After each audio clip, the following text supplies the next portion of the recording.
Raghavpur station पर सुबह की हल्की रोशनी फैलने लगी थी, लेकिन उस स्टेशन का माहौल अभी भी अजीब तरह से भारी लग रहा था, जैसे रात की कोई डरावनी घटना अभी खत्म नहीं हुई हो। प्लेटफॉर्म पर वही बूढ़ा चायवाला अपनी दुकान खोल रहा था। उसकी आंखों में हमेशा की तरह थकान और डर दोनों दिखाई दे रहे थे। उसी समय स्टेशन के गेट से एक लड़का अंदर आया। उसके हाथ में कैमरा था और कंधे पर एक छोटा सा बैग। उसका नाम था रोहन। रोहन भी एक यूट्यूबर था। असल में वो मोहित का सबसे अच्छा दोस्त था। कुछ दिनों पहले मोहित रहस्यमयी जगहों पर वीडियो बनाने के लिए यहाँ आया था, लेकिन उसके बाद से वो गायब हो गया। पुलिस को सिर्फ उसका टूटा हुआ कैमरा और मोबाइल मिला था। कोई नहीं जानता था कि उसके साथ आखिर हुआ क्या। लेकिन रोहन को यकीन था कि मोहित के साथ जो हुआ उसका जवाब यहीं कहीं छिपा हुआ है। रोहन धीरे धीरे प्लेटफॉर्म पर चलता हुआ उस बूढ़े चाय वाले के पास पहुंचा। नमस्ते बाबा। बूढ़े आदमी ने उसकी तरफ देखा। नमस्ते बेटा। रोहन ने अपने मोबाइल में मोहित की फोटो दिखाई। क्या आपने इस लड़के को यहाँ देखा था? बूढ़े आदमी का चेहरा अचानक गंभीर हो गया।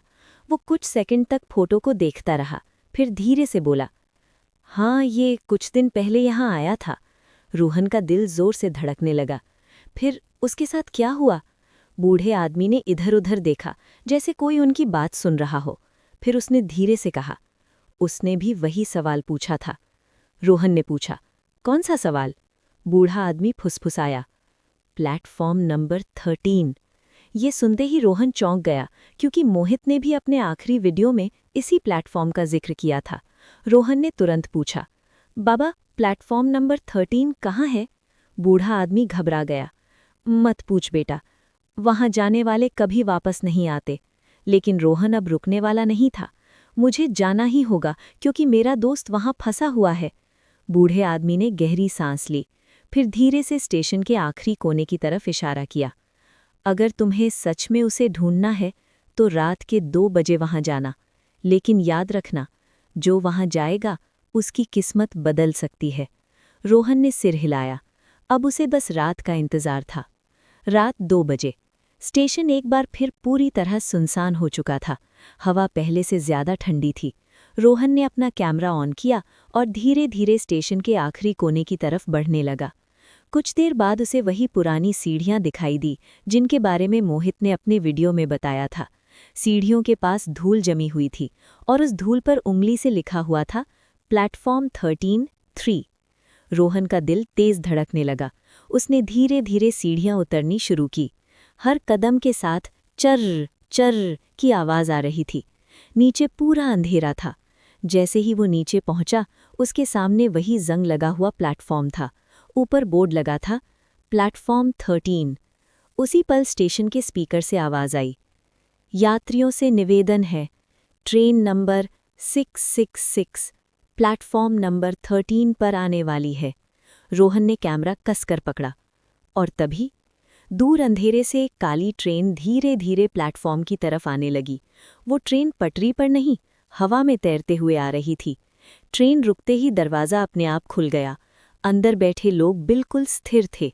उनकी आंखें सफ़ेद थीं, चेहरे मृत जैसे थे। तभी अचानक रोहन को भीड़ के बीच एक जाना पहचाना चेहरा दिखाई दिया। वो मोहित था। मोहित खिड़की के पास बैठा हुआ था और उसकी आंखों में अजीब सा डर था। रोहन जोर से चिल्लाया, मोहित!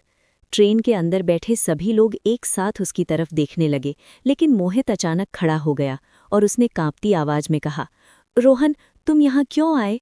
रोहन चिल्लाया, तुम्हें लेने आया हूँ। मोहित ने सिर हिलाया, नहीं, यहाँ से कोई वापस नहीं जा सकता।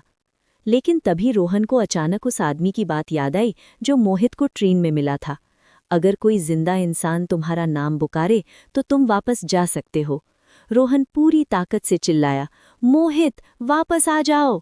जैसे ही उसने ये कहा, पूरी ट्रेन अचानक हिलने लगी। अंदर बैठे यात्री जोर जोर से चीखने लगे। उनकी आवाज़ें भयानक हो चुकी थीं। ट्रेन की लाइटें तेजी से टिमटिमाने लगीं। मोहित का शरीर अचानक कांपने लगा, जैसे कोई अदृश्य ताकत उसे रोकने की कोशिश कर रही हो। वो धीरे धीरे दरवाजे की तरफ बढ़ने लगा, लेकिन तभी वही रहस्यमयी आदमी उसके सामने आ गया। वो गुस्से में बोला, ये नियम के खिलाफ है, कोई आत्मा यहाँ से वापस नहीं जा सकती। मोहित ने डरते हुए रोहन की तरफ देखा। रोहन फिर चिल्लाया, मोहित जल्दी बाहर आओ। अचानक प्लेटफॉर्म की जमीन हिलने लगी और ट्रेन के अंदर से भयानक चीखें आने लगीं। मोहित ने आखिरी बार उस आदमी की तरफ देखा और पूरी ताकत से दौड़कर ट्रेन से बाहर कूद गया। जैसे ही वो प्लेटफॉर्म पर गिरा, ट्रेन अचानक तेज आवाज के साथ अंधेरे में गायब हो गई। पूरा प्लेटफॉर्म फिर से खाली और शांत हो गया। रोहन दौड़कर मोहित के पास आया। मोहित, तुम ठीक हो? मोहित जमीन पर पड़ा हुआ था। उसकी सांस तेज चल रही थी। कुछ सेकंड बाद उसने धीरे धीरे आंखें खोली और बोला, रोहन, तुमने मुझे बचा लिया।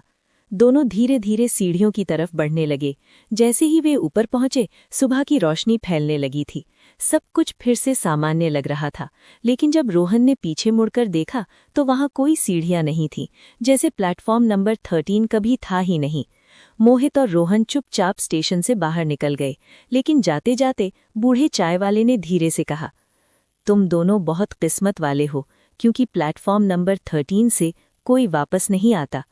उस रात के बाद मोहित ने कभी भी उस कहानी के बारे में वीडियो नहीं बनाया, लेकिन कभी-कभी रात के समय जब कोई ट्रेन स्टेशन से गुजरती है तो मोहित को ऐसा लगता है जैसे दूर अंधेरे से कोई आवाज़ फुसफुसा रही हो, हम अभी भी तुम्हारा इंतज़ार कर रहे हैं। और शायद प्लेटफॉर्म नंबर 13 की ट्रेन अभी भी रात के 2 बजे आती है। बस फर्क इतना है कि अब कोई भी उसे ढूंढने की हिम्मत नहीं करता।